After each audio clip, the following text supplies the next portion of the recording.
उत्तर रामायण का रोचक भाग। उत्तर रामायण रामायण का अंतिम खंड है, जिसमें भगवान श्रीराम के राज्याभिषेक के बाद की घटनाओं का वर्णन किया गया है। यह कथा श्रीराम के आदर्श राज्य की स्थापना, सीता का वनवास, लवकुश का जन्म और उनके द्वारा अयोध्या में सत्य का उद्घाटन करने की कहानी को प्रस्तुत करती है। सीता का वनवास। उत्तर रामायण की सबसे मार्मिक घटना सीता का वनवास है। श्रीराम ने रावण का वध कर अयोध्या लौटने के बाद राज्य का भार संभाल लिया, लेकिन प्रजा के बीच सीता की पवित्रता पर संदेह उठने लगे। यह जानकर श्रीराम ने धर्म और प्रजा के हित में सीता को वनवास देने का कठिन निर्णय लिया। इस निर्णय ने उनके जीवन के आदर्श राजा होने की छवि को और सुदृढ़ किया, लेकिन यह व्यक्तिगत रूप से उनके लिए और सीता के लिए अत्यंत दुखदायी था। वन में सीता महर्षि वाल्मीकि के आश्रम में रहने लगी, जहां उन्होंने लव और कुश को जन्म दिया। वाल्मीकि ने दोनों राजकुमारों को वेद, धनुर्विद्या और धर्मशास्त्र की शिक्षा दी। लवकुश का पराक्रम।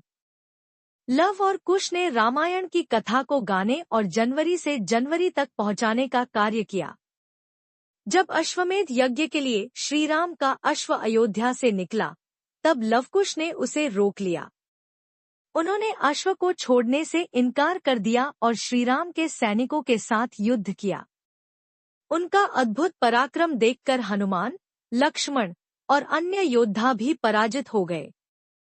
यहाँ तक कि श्रीराम स्वयं युद्धभूमि में आए। लवकुश का अद्वितीय साहस देखकर श्रीराम ने उनकी प्रशंसा की। बाद में जब वाल्मीकि ने बताया कि वे दोनों उनके पुत्र हैं, तो श्रीराम ने सीता और अपने पुत्रों को सम्मानपूर्वक अयोध्या वापस बुलाया। सीता का पृथ्वी में समा जाना। जब सीता को श्रीराम के साथ रहने के लिए बुलाया गया, तो उन्होंने अपनी पवित्रता को एक बार फिर साबित करने के लिए पृथ्वी माता से प्रार्थना की। सीता का यह कथन सुनकर पृथ्वी फटी और वे अपनी माता के साथ उसमें समा गईं। यह घटना अत्यंत हृदयस्पर्शी है और श्रीराम के जीवन में एक और कठिन मोड़ लेकर आती है। रामराज्य का आदर्श। उत्तर रामायण का मुख्य संदेश धर्म, कर्तव्य और आदर्श राज्य की स्थापना है। श्रीराम ने प्रजा के हित को सर्वोपरि रखा, भले ही इसके लिए उन्हें अपने निजी जीवन में कठिनाइयों का सामना करना पड़ा। निष्कर्ष। उत्तर रामायण की कथा हमें त्याग, धैर्य और धर्म के मार्ग पर चलने की प्रेरणा देती है। यह दिखाती है कि एक सच्चे शासक का धर्म प्रजा के हित को अपने व्यक्तिगत जीवन से ऊपर रखना है। लवकुश की कहानी हमें साहस और न्याय के लिए लड़ने की प्रेरणा देती है, जबकि सीता का बलिदान स्त्रियों के सम्मान और स्वाभिमान का प्रतीक है।